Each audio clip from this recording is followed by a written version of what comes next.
নমস্কাৰ বন্ধু বান্ধৱীসকল আপোনালোক সকলোকে মই সুৰজ ছেত্ৰীয়ে পুনৰবাৰ টিপছ অসম ইউটিউব চেনেলটোলৈ স্বাগতম জনাইছো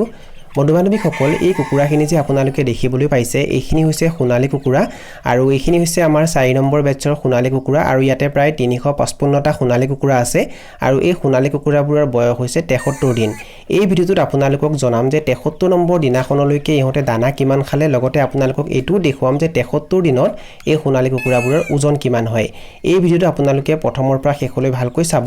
আৰু যদি আপোনালোকে এই চেনেলটোত প্ৰথমবাৰ আহিছে তেনেহলে চেনেলটো সাবস্ক্ৰাইব কৰি ওচৰতে থকা বেল ঘণ্টিটো প্ৰেছ কৰি দিব বন্ধু বান্ধৱীসকল মই যেটো আপোনালোকক জনাইছো যে আমাৰ ইয়াতে প্ৰায় 355টা সোণালী কুকুৰা আছে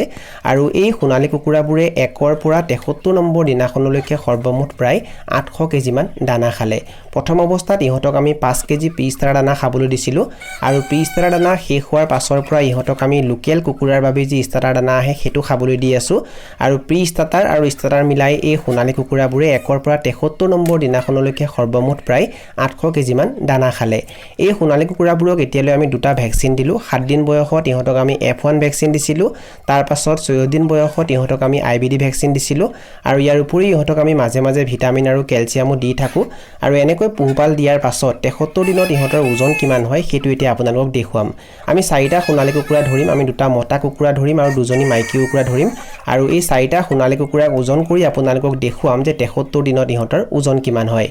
আৰু ইয়াতে আপোনালোকে দেখিবলৈ পাইছে আমি 4টা সোণালী কুকুৰা ধৰি ললো ইয়াৰে দুটা মতা কুকুৰা আছে আৰু দুজনী মাইকী কুকুৰা আছে আৰু এতিয়া ইহঁতক আমি ওজন কৰিম আৰু ইয়াতে আপোনালোকে দেখিবলৈ পাইছে ইয়াতে 4টা সোণালী কুকুৰাৰ ওজন দেখুৱাইছে 3 কেজি 370 গ্ৰাম 73 দিনত 4টা সোণালী কুকুৰাৰ ওজন কিমান আহিছে 3 কেজি 370 গ্ৰাম যদি 4টা সোণালী কুকুৰাৰ ওজন 3 কেজি 370 গ্ৰাম হয় তেনেহলে সেই হিচাপে গড় ওজন কিমান হ'ব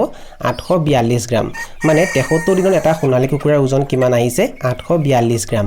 বন্ধু বান্ধৱীসকল এই সোণালী কুকুৰাবোৰে এতিয়ালৈ যেনেকৈ দানা খাইছে সেই হিচাপে ইহঁতৰ ওজন কেনেকুৱা হৈছে হেতু কমেন্ট সেকশনত কমেন্ট কৰি নিশ্চয় জনাব